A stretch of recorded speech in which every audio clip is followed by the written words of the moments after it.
right. So the first question is, did you have to do any like special education, like special schooling, like college or like after college to become a librarian?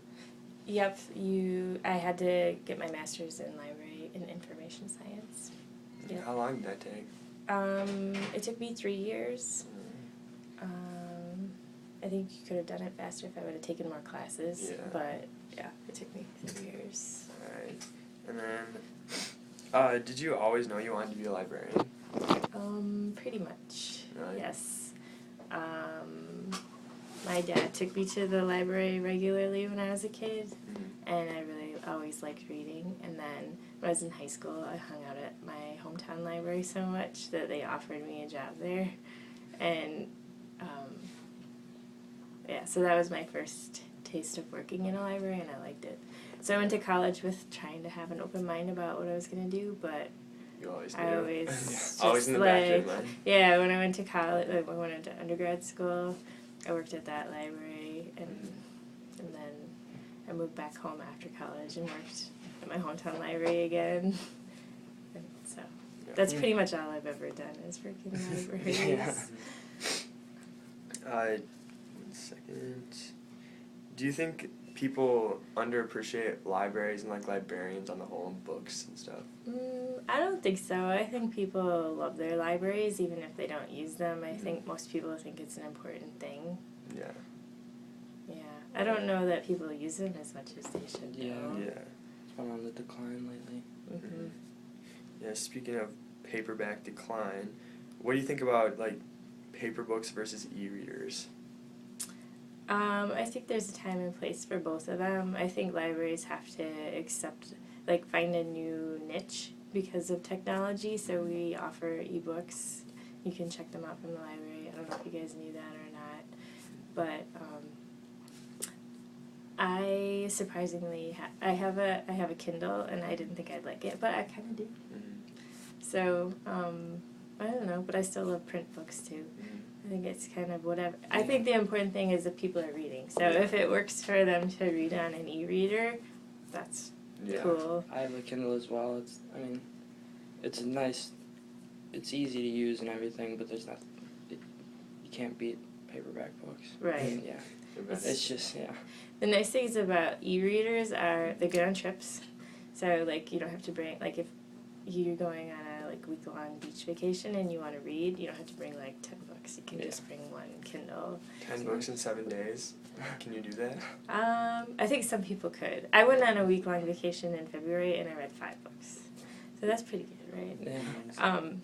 And then, they're also nice because if you check out your ebook from the library, you don't have late fines because when the due date comes, it just disappears. Yeah. So there's nothing to return. And also, what I like about my Kindle is I can run on the treadmill and blow the print up really big, so I can still read when I run. Because otherwise, my head bobs too much to read a little, like a regular print book. But so there's a lot of nice things about the e-reader. And then one of the main reasons we came here because we need a mission project for our government, and we said mostly it was about how knowledge of reading and literacy is kind of hitting the wayside, I guess, recently. And so they say there's a big problem with people in our age group not reading or not enjoy reading. And what do you think we can do to get kids to the libraries and read more? That's a good question. Encourage them to read anything, I think. I think I've seen it here, I've seen it at lots of places where parents kind of edit what their kids read, or a kid might want to read a Scooby-Doo book and the parents are like, no, that's not good literature. But I think it's important to let kids read what their interests are, because the quality of the books will improve once they become better readers and they learn that they really like reading. And I think that some people just don't like reading until they're older. I have a lot of friends from high school who never read, and now we're in our 30s and they love to read. So yeah, lately I've been really into reading now. Yeah. It used to be not much, and then Mom bought me a Kindle, and I'm really into it now. That's awesome. Yeah. I think that's one way to maybe get some kids reading again, is to offer different formats like e-readers. I just did some book talks at the County Homeschool. Mhm. You guys know about the County Homeschool? No. That's for kids. That's in Minnetonka. It's a school for kids that they're in trouble.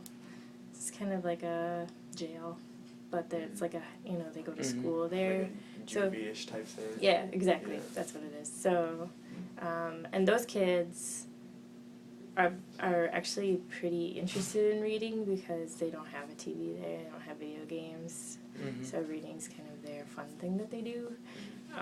But it's, you know, we bring books along and we talk about them and try to get them excited about something that might fit their interests. So and it's fun to see what they request, because then they can request to check out those books that we bring.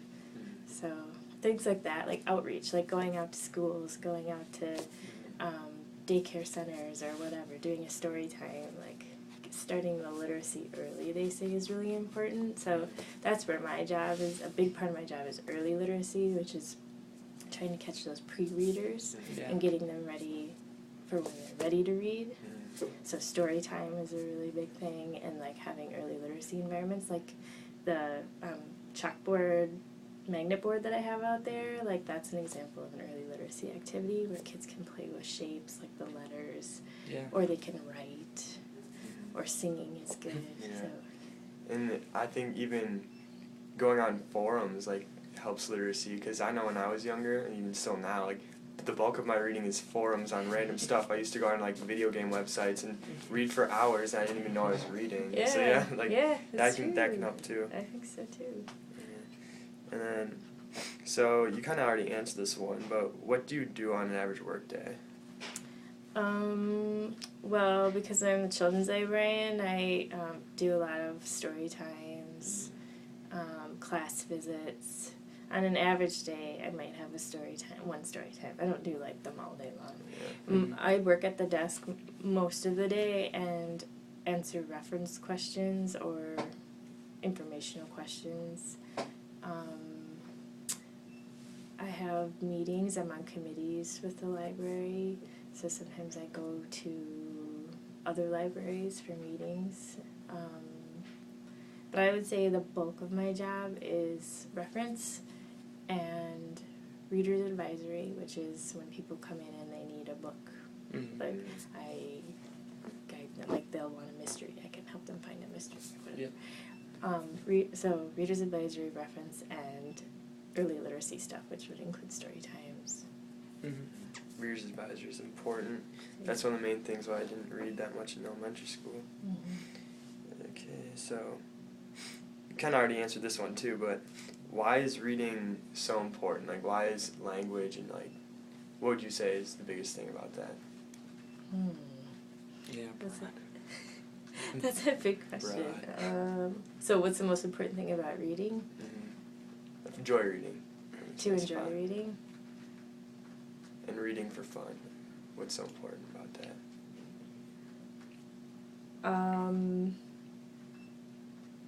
Gosh, I don't know. I've never had that question before. I mean, when I think about it for kids, I think about how important it is for them to enjoy reading so they'll enjoy reading as an adult.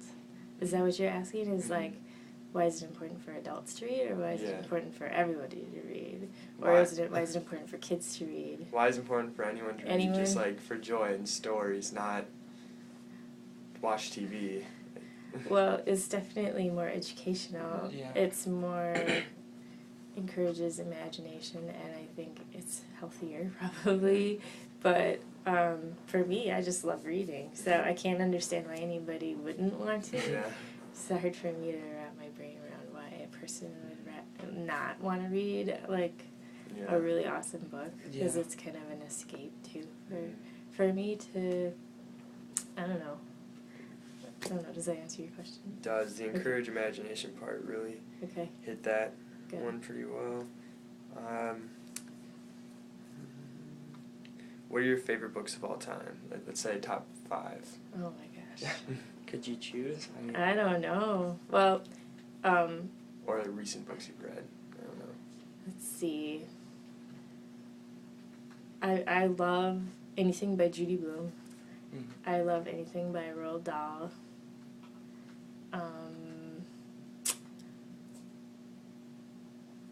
There's so many good books. I don't know. Let's see. What are some good ones I've read recently? I really like post-apocalyptic stories, so I you love. told me that Yeah, I last told you time. that the other day. Yeah, so I love like The Road by Cormac McCarthy. That's probably my favorite one. Let's see, what else do I like to read? I've recently discovered that I kind of like mysteries, particularly Scandinavian mysteries, thanks to Girl with the Dragon Tattoo. Mm-hmm. There's probably a lot of other mysteries out there, American writers, but I haven't read very many. I'm in 2 book clubs, so I read a lot for those, which aren't necessarily my choice, but I kind of try to keep the perspective that any book I'm reading will help me with my job. So, like, if somebody picks, what's an example? Somebody picked, what did we read recently? Oh, My Life with Julia Childs. You know Julia Childs, the cook, chef. Which actually I liked, but I would never ever have picked that up on my own. Yeah. But it's good that I read it, you know. So, for favorite books, I just don't know. I mean, I love some of the classics like To Kill a Mockingbird, and I loved East of Eden, and The Good Earth is great. And I like, there's a lot of modern authors that I really like. Kent Harif, Fannie Flagg. Does that answer your question? Yeah. Okay. Yeah. And then, do you think the average adult reads enough? The average adult? I have a very small slice of what I see at Linden Hills, and I think in Linden Hills there's a lot more readers than in other parts of the city, so I kind of have a skewed view of that. I have worked at North Regional over in North Minneapolis, and I would definitely say there's a lot more readers at this library than that one. The people who are coming in that library are using it more for computers, car repair, and more of just like a place to go, you know, rather than coming to get their, like here a lot of people come in, pick up their holds, and leave. Or they may come in and read a little bit, but they're not here to, and we definitely have computer users here too, but a lot of people in this neighborhood own their own computers, so that's not really a service that they need to use at the library. Does that make sense? I would say, so I have a hard time answering that because I don't see what's going on in the rest of the city or the world, but I would say here we have a really good reader base, but this is Linden Hills too. Yeah. So, and then to top it all off, what are some of the most important lessons that you've learned from your books? Who came up with this question? That's a hard one. Important lessons. Like, if any. I mean, I'm sure I've there's so learned many some, but yeah.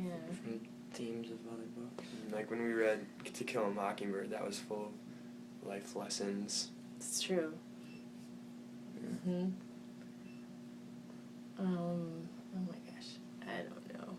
I'd have to think about that one for a little bit.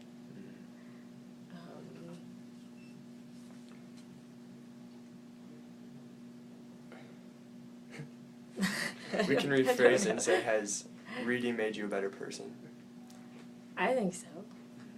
I think reading always helps see different perspectives and gives you a more well-rounded view of the world. Yeah, definitely.